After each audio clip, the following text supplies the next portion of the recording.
Takže nefakturovali za nič, proste len vyťahovali peniaze. Vysvetlím na veľmi jednoduchom príklade. Zora Jaurová, už spomínaná poslankyňa za Progresívne Slovensko, figurovala vo firme M-Films v tom istom čase, ako figurovala aj v rade FPU. M-Films je súkromná firma.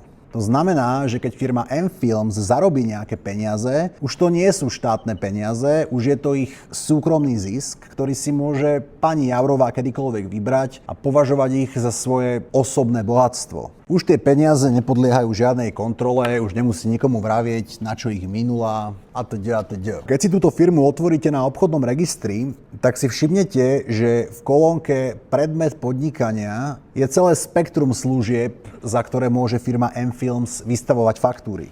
Od produkcie filmov a fotografických služieb, cez reklamné a marketingové služby, organizácia podujatí, až po počítačové služby a dokonca aj účtovníctvo. To znamená, že táto firma M-Films môže de facto vystavovať faktúry viac menej za všetko. A to znamená, že vedia vyťahovať peniaze z akéhokoľvek občianskeho združenia, ktoré dostalo dotáciu z FPU. A de facto premieňať tie štátne darované peniaze na súkromné peniaze.